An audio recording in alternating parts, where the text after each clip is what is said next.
These kinds of attacks are exceptionally rare. These kinds of attacks are exceptionally rare. It's still uncertain whether the shark acted alone. This is where the story should end, but there have actually been a lot of questions raised over the years about the shark that committed these acts. It is very abnormal for a great white shark to swim up into a creek, and it is very rare for one shark to kill so many people, especially in a short period of time. It has been suggested that the killings were not done by one shark, but by a group, which is why they happened so rapidly in several locations. There were also reports of the shark being spotted in different places around the same time, though that could have been partially due to hysteria over the deaths. It has also been suggested that the shark was instead a bull shark, which have been known to be more aggressive towards people, and are now well known for their attacks. In the end, all the details about this deadly number of shark attacks may never be known. What is known is the impact these events had, and how it still affects the public's perception of sharks to this day. The release of the movie caused another shark panic on its own. When the movie Jaws came out, its impact may have not been as severe as that of the New Jersey attacks, but there was still a serious impact. The stigma against sharks was revived in glowing color, especially against great whites. The movie portrayed sharks as vengeful, and as actively seeking out human flesh to munch on. Seeing the movie, spectators were inclined to believe it, and began to see sharks as evil. More than that, they were less likely to vacation near beaches the summer after Jaws was released, which again had an impact on resort towns. The impact on sharks was devastating as well.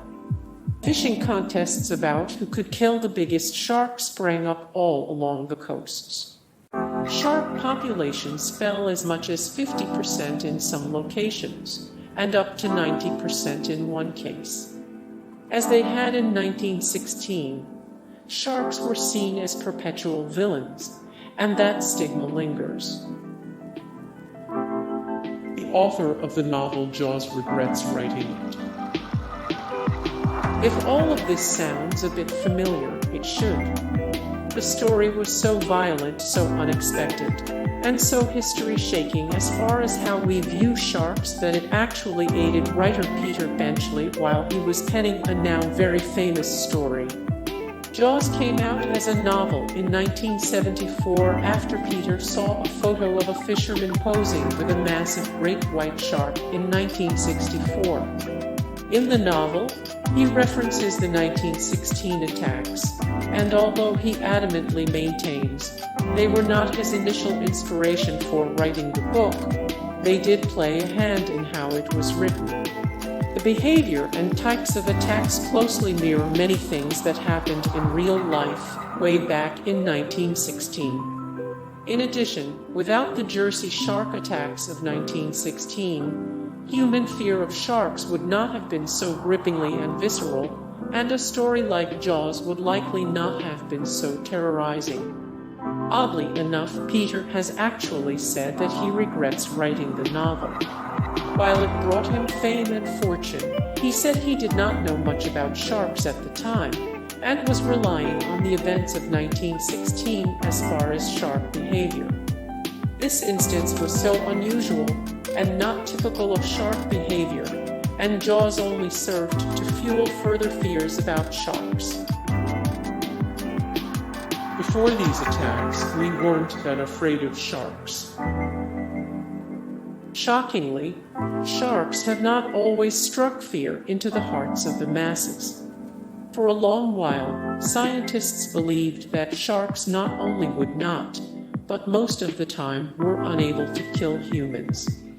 There were occasional attacks, but these were dismissed as merely fishermen's tall tales, and some people even went around trying to get sharks to attack in order to make the point that they couldn't. The sharks, fearful of people being so aggressive, would swim away, reinforcing the idea that there was no such thing as a man-eater shark. Some scientists disagreed. Even when the New Jersey attacks first began, scientists did not believe it was a shark doing the killing. They suggested it may be an orca or even a giant turtle. It was not until the body count began to climb with witnesses that scientists began to recognize that the culprit was definitely a shark. The culprit was eventually caught, and a gruesome discovery was made. Eventually, the massive shark hunt turned up a body, and this time it was that of a shark. Michael Slicer, a coastal fisherman, caught a nearly 9-foot shark, initially thought to be a great white, just outside a creek at Raritan Bay near Matawan. The shark was huge, but scientists needed to confirm that this was actually the man-eater, and Dr. Frederick Lucas decided to dissect the shark to see its stomach contents. What he found inside the animal was gruesome. Reports say that 15 pounds of human remains were removed from the shark. These included a shin bone of a young boy and what could only be identified as something that appeared to be a human rib. Authorities declared that this was the shark that had killed 4 people, and the hunt was ended. Even then, hatred for sharks and the decline in resort towns along the New Jersey coast continued for some time longer. The president called a cabinet meeting to discuss the shark attacks. In response to these 4 deaths, nearly 5 deaths, there was a huge backlash against sharks.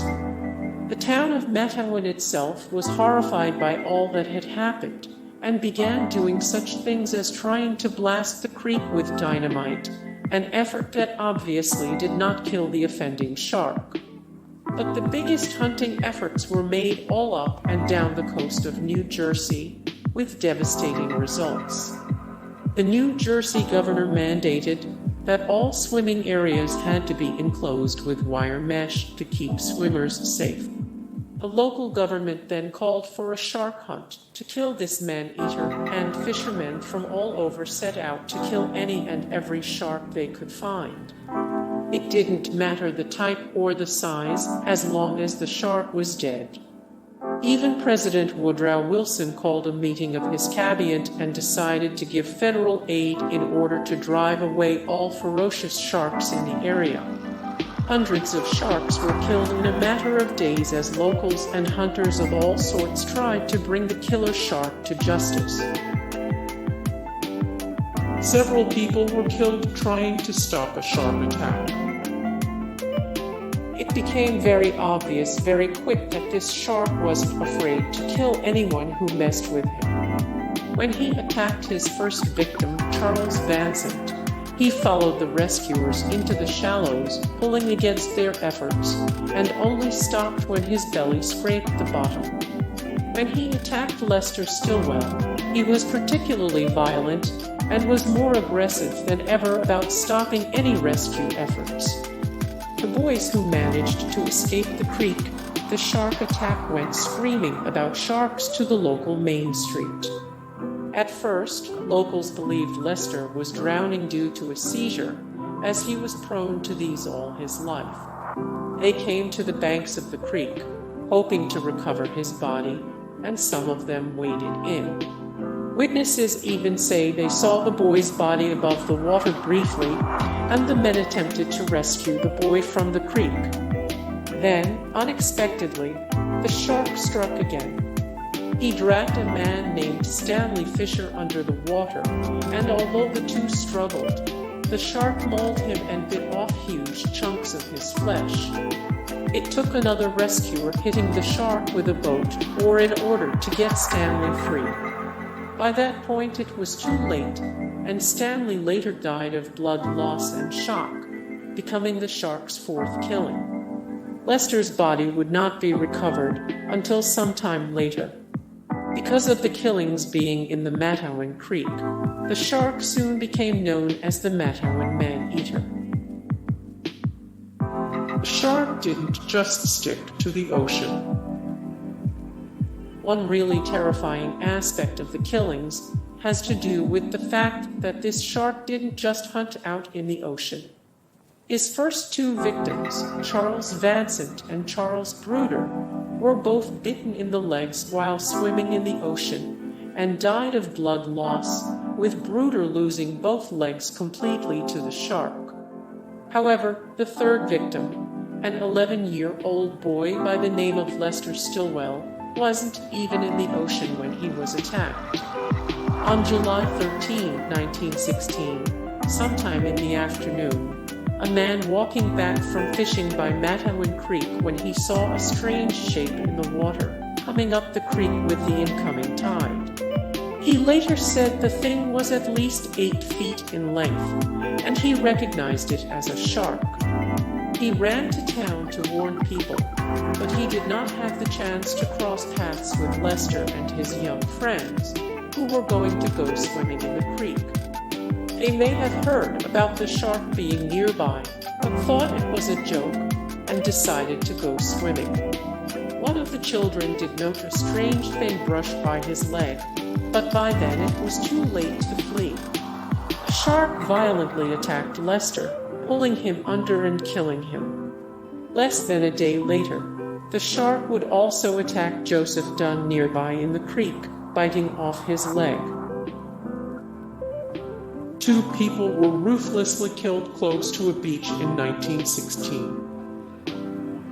Over a 2-week span, things along the New Jersey coast started to get pretty terrifying. It began on July 1st, 1916, at a resort town called Beach Haven.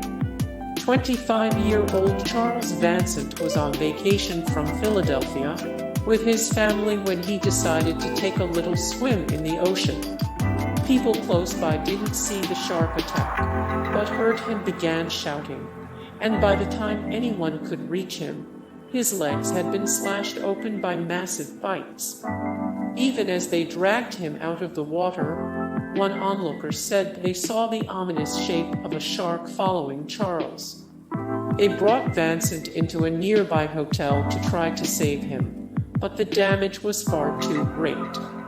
He bled to death on the manager's desk before any further help could be called.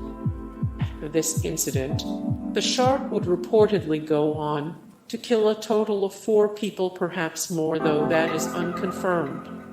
Only one of these attack victims would survive the ordeal, a young boy by the name of Joseph Dunn. The preteen was the final attack victim, and his leg was bitten off by the shark on July 12, less than 2 weeks after the first killing took place. Hey guys, thank you so much for the support and likes and comments down below, and also thank you so much for watching, and I look forward to see you in the next video. Then take care, bye.